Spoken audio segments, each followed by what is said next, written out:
Hey, hi, Peter Watts Retrospect. How you doing today? Hey, today I want to talk about a couple of my couple of doxes that I have, my dose doxes. But first, you know what? I'm going to plug my son's company. My son is involved with a partner with an ice cream company called Norf's. It's local here in Southern California, pretty much Orange County, California. If you are local, check them out. They got some really crazy ice cream flavors. If you're, again, local in Orange County, they'll hand deliver it to you. And they also do events like, weddings and birthdays and things like that. So check it out. If, everybody loves ice cream. So check it out. Nothing to lose on that one. But anyway, let's get back to the matter at hand. And that is to talk about my doxes. My doxes, the one to the right here is the Sub 200. That is the first one that I purchased. I don't know, maybe about a half a year or so ago now, and that's what really introduced me into the beauty of these Doxa watches. So here, this is the Sub 200. One thing to keep in mind as we look at both these watches is the difference in cost. This watch here, when I bought it, it retailed for about $980. I actually got a really good deal on it. I paid about $9 for it. Right now, the retail's up to $10.90 on the beads of rice bracelet. So they have gone up, such as the world today. And over here, we got the Sub 300. This is the biggest difference with this watch. Now it is, again, we're talking about the cost. This is pretty much twice the cost. When I got it, it was, I believe, $18.90. Now they're up to $19.50. So basically, you have a watch. You have like $1,000 watch, $1,100 watch versus a $2,000 watch. So, keep that in mind. That might make your decision right there if you were, in fact, interested in either one of these watches. What I want to do is, kind of just go over the size first, features of each one, and then just give you my candid thoughts of owning them. I've had this Sub 300 for a good couple of months now, and I really wanted to wear it. And again, it's a Sub 300T, and there is a big difference between the two. So this is Sub 300T. I've had it now, like I said, for maybe about 3 months, and I really wanted to wear it and see what it was really like to own before I gave my opinion on it. Let's start with the smaller watch, and this is the less expensive watch. This is the Sub 200. This watch here, again, let's go over dimensions. This one here it's a 42 millimeter case to case, but yet a very manageable. Lug to lug is only a 46. So I get this darn thing into focus here somewhat. And so even though it's a 42, it does fit a little bit smaller. The fact that it's just a 46 lug to lug. It is 13.8 millimeters high. And most of it, though, a lot of it, should I say, not most of it, but a good portion of it is because of this domed sapphire crystal. A lot of people love that. That's sort of an old retro effect, that look with those domed crystals compared to a flat one, which the other one has. So this thing, although it says 13.8, it does not fit quite as thick as that. It certainly doesn't feel it. And then on this one here, on the Sub 300T, you're going to find actually the thickness, because of the crystal not being domed, is actually spec a little bit smaller. It's only like 13.6 millimeters high, but both of these are, pushing 14 millimeters, so they're both fairly thick watches. I would say this one fits thicker because it isn't the crystal making up the height. It is really the thickness of that bezel, that upper portion with the bezel, really is what gives this the thickness. But like I said, this is about 44.5 millimeters lug to lug, which is actually pretty short for a watch of a 1,200 meter capabilities as far as the water resistance. So this thing is only at 44.5, and it's actually a little bit wider. You got this cushion shaped case, and this is like 42.5. It does fit. This watch does fit bigger, mostly I think even because of the bracelet is definitely a wider bracelet and everything, but we'll get a little bit more into that. This one here, this is the more expensive watch, and I mean, just cutting to the chase. This watch here this thing is this. I don't know. It's a honker. It's a fat honker. It's a beast. However you want to describe it. This is a serious watch, and we're going to obviously put these on. You'll see how it fits. This definitely has a bigger presence than the Sub 200, but this is this is a man's watch. I don't mean that in a sexist way or anything. This is a beefy watch. This is a man's watch. The size of it. And now they do make this, to be honest with you, speaking of which, they do now make this in a 39 millimeter, and it's a sub 200. So they took the sub 200 with its 200 meter spec and made a watch that looks like this, but scaled down. And that one I haven't seen yet. There's a lot of reviews on it. I bet you would fit smaller wrist and woman much better, I would think, than this, because this is definitely a big honkin' watch. But with that said, this is a serious deal. I think this is one of the most iconic dive watches. They're a little bit later to the game compared to the watches I first showed you, like the Submariner and the Zodiac. Those things have been around since 53, 54. Doxa, now as far as these sub 300 watches, they didn't come out until 67, 1968. The Conquistador came out, I believe, in 68, the sub 300T Conquistador, and that is, I believe, that was the first one with the helium escape valve, which this one does have. And again, this is a 1200 meter rated diver, while the sub 200 is just that. It is a 200 meter rated diver. And there's a difference. This watch is half the price of this watch. And you feel it. I mean, the sub 200 is a beautiful watch, but this thing here, this is a serious watch. I already showed you my Rolex Submariner. I mean, this watch here costs 4 to 5 times the cost of this Doxa, and I'm going to tell you, this Doxa is every bit. It doesn't have the movement that the Submariner has, but other than that, the way the construction on this, the legibility on it, the bezel on it, this watch is just, this is a serious dive watch. And if you're into dive watches, if you can spring for that extra $1,000 over a sub 200, I say do it, because this watch is, you put this on and it just commands respect. It's just a beautiful watch. It's definitely different. It's not for everybody. Obviously, the orange dial right off the bat. Now the thing with Doxas is they make all sorts of colors on this style. So you can go black, you can go blue, there's yellow, there's all sorts of things, and they're all dynamic. Now between these two watches, this watch here, the thing that really blows me away about this watch is the orange dial on this watch is just fantastic. This is what I picture Doxa as being, and it's sort of, I don't know if you call it, it's not really glossy. There's just a certain presence about this orange dial. And when you compare it to this one here, and this lighting's probably not going to do it justice, it's lighter. It has a lighter orange to it. It's just a little creamier looking. Out in the sun, it is spectacular. The sub 200 is so awesome out in the sun. But in lower light, with those lighter indices like that, it's a silver indice with the sort of off-white lume. In lower light, the contrast I don't find to be nearly as good as the Doxa 300T.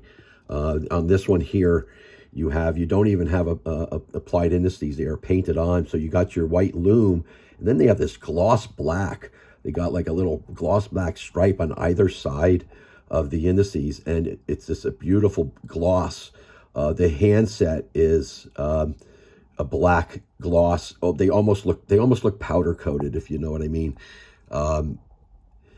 See if we can get a little closer in there, but just the contrast with this style is, to me, is way better than the sub 200. It just then again, to me, it's the iconic orange that a Doxa should be. The other one's really nice. Mind you, but it's just a different effect. And when I think of Doxa, and you think of the old days of Jacques Cousteau wearing these and things like that, this is the orange that I picture. But a beautiful dial. The bezel is just, it's got that patented bezel, which has got the non-compression scale on the outside. How that works, for example, it says 70 there in orange. The 70 right here, that shows you at 70 feet, it means it's 70 feet deep. You can dive at that depth for 50 minutes without needing to decompress. If you look at here, 110, you go over here and you see, say 100, 120 here. So if you go 120 feet deep, you can stay there for 15 minutes. If you stay there less than 15 minutes, you can ascend without decompression stops. So a thing that Jacques Cousteau helped them develop in the mid-60s there. And this thing is actually a patented dial, should I say a bezel. And then that inner ring with the black numbers is, I mean, each and every minute is there. This is one bezel, has every minute is marked, and the minute hands being as big as they are, because that is the idea of this watch, is to measure minutes, not hours. And you can see that minute hand goes right to the tip of that, of the chapter ring on the dial, and then right up against the mark on the bezel, and then you got again the oranges will pop too. The outer ring is high polished. The outer ring of the bezel is high polished, while the inner one is brushed. And when the light catches it right, those orange numbers just pop. This is just a beautiful watch. The case is, you know what? That's subjective. That's subjective, what you might like in the case. To me, this is the Doxa. This is an iconic Doxa. It's obviously cushion shaped, similar to, like the turtle shaped Seikos and such. But this is just one beautiful watch. Much better bracelet. This has a on the fly adjustment on this beads of rice. But this is just an outstanding watch. Now, let's see if we can get this here done quickly. Looking at this one here, this is a more manageable watch. Again, this is half the price. The case is, like I said, made by the same company as like a Seamaster from way back in the 60s. So it's a beautiful case. It fits incredibly well. The beads of rice on this watch actually puts even the one on the 300 to shame. It's so articulating. It's so smooth. It's smooth as a baby's behind. This thing is probably the nicest bracelet I have. But it's, this is a more, conventional looking watch as far as the handset, as far as even the case. So, and for $1,000 less, again, this comes in all these different colors. Still a beautiful watch, very comfortable. It doesn't give you the tool feeling that you get with the sub 300, but this is a little bit more of a dive style watch that you could wear in many different occasions. Again, you could do different colors if the oranges are going to work for you. I get that. But anyway, hey, let's put them on and look at them real quick and see what we got. Let me take off my Zodiac here first. Let's put the 200 on first. Let's see here. And it's just bracelet, like I said. I mean, I love the Rolex Oyster style bracelets. I love those. And this, though, I'm telling you, this bracelet is beautiful. It is so articulating, and this case fits so nice. So, I mean, as far as wearability, I'm going to give it to the sub 200. I mean, it's a more sensible watch that you would wear on different occasions than whoops, getting out of focus here. But this is still a beautiful, beautiful watch. The beads of rice is so comfortable, perhaps one of the most comfortable bracelets I have. But you can see how that case fits. It might pretty much a 7-inch wrist that I have, and nice, beautiful watch. And let's compare that now to the bigger watch here. And let me tell you, this thing is just takes a while to get used to it. The biggest thing about this is the thickness of the bracelet. This does the same thing. It's very weird what they do with their bracelets and their sizing as far as the lug width. I didn't mention it, but this is a 20 millimeter lug width, and then it flares right out to like a 21 or 22, and then tapers right back down to the 20. It's just a very odd setup, but it's maybe back her out a little bit so you can see. Again, both of these watches are, the lug to lug is more than manageable. This is only, right, 42 and a, let's see, yeah, on the lug to, my lug to lug is, this one's 44 and a half. Yeah, just 44 and a half. That's pretty small for, you think about a 1,200 meter diver. And that's another thing that we're going to talk about with this, watch is that, this is, I mean, you look at the difference in price. This is a 1,200 meter watch, which for you and me means probably nothing in our everyday use. It's really used for bench racing, if you know what I mean. You can brag about it, but this thing doesn't even go in the shower with me. I rinse my watches off, and that's about as close as they get to the water. But that thing still fits quite well. Look at that thing.